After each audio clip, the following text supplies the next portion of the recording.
Essa semana eu estou passando para iniciar um bloco sobre TEA, isso mesmo, transtorno do espectro autista. Mas antes da gente começar, meu nome é Nélida Andrade, sou psicóloga e psicopedagoga infantil.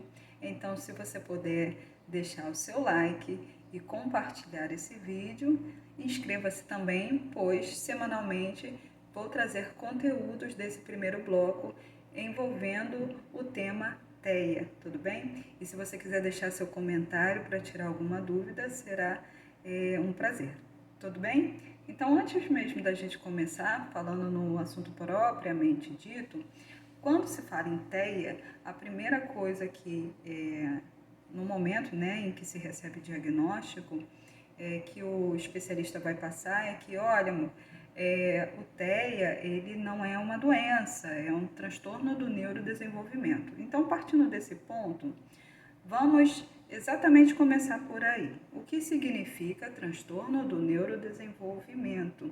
O transtorno do neurodesenvolvimento, ele remete a causas já lá desde o período gestacional, tá? Não está dizendo que seja a origem, tudo bem?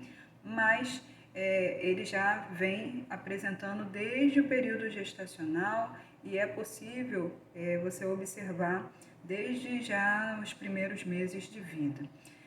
O transtorno do neurodesenvolvimento significa que ele abrange, ou seja, ele envolve várias áreas, né? E aí nós temos déficits, e a gente já falou um pouquinho aqui em outros vídeos do que significa déficit, né? Déficit vem de falta, né? Então, ele remete a déficits, ou seja, faltas, a comprometimentos que podem estar associados principalmente a comprometimentos, déficits sociais, né? Na comunicação, na fala, né? Na interação social, e ela também pode estar associada a restrições, né? E aí a gente tem a restrição. E também nós podemos falar um pouquinho a respeito dos movimentos repetitivos ou estereotipados, mas eu não vou entrar em detalhes neles agora, porque nós vamos fazer isso de forma bem detalhada. Então, esse primeiro vídeo é bem rapidinho, é para a gente já iniciar falando um pouquinho o que significa neurodesenvolvimento, ok?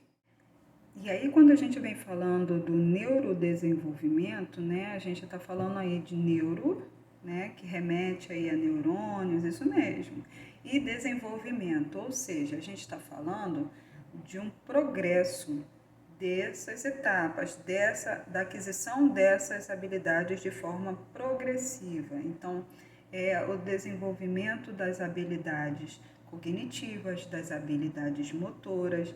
Então, quando a gente está falando desse processo, nós estamos falando que o neurodesenvolvimento, ele engloba várias áreas, pensando nesse corpo como um todo.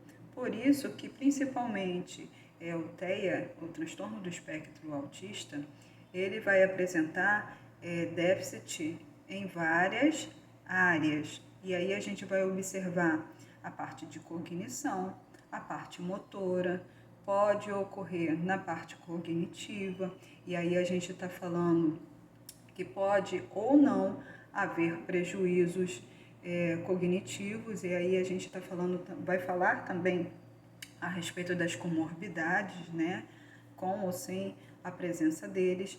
Então, quando a gente está falando a respeito do neurodesenvolvimento, a gente está falando lá desde a sua formação, desde das primeiras aquisições lá no período gestacional, e essas habilidades elas vão se dando de forma progressiva, né? Ou seja, você vai, vamos dizer, aperfeiçoando progressivamente à medida que essa pessoa, né, vai se desenvolvendo. Por isso, neurodesenvolvimento. Quando a gente está falando disso, a gente precisa associar a parte dos neurônios e também desenvolvimento. E aí a gente está falando também na estrutura, como esses neurônios são formados, e no padrão, né, vamos colocar assim, na formatação como ele se apresenta. Isso porque, se tratando do neurodiverso, a gente vai observar que a maneira como ele percebe é uma maneira diferente, considerando a parte social, cultural. Então você vai observar que ele possui comportamentos que são comportamentos atípicos, entretanto, ele vai estabelecer um padrão único. Então, esse padrão único, ele não se encaixa no contexto social, por exemplo. Vou dar um exemplo bem claro. Por exemplo, a criança ela vai pegar um carrinho e ela não vai brincar com esse carrinho como usualmente se brincaria com um carrinho, ou seja, né, ali com as rodinhas, simulando que esse carrinho estaria andando algum percurso, algum caminho. Provavelmente essa criança ela vai brincar de uma forma atípica, ou seja, vai colocar esse carrinho de cabeça para baixo, ou não vai usá-lo de maneira funcional, ou seja, da forma como o brinquedo foi feito inicialmente para ter aquele tipo de uso, aquele tipo de utilidade. Ou seja, ele vai alterar esse padrão e ele vai buscar um padrão próprio. Deu para entender até ele?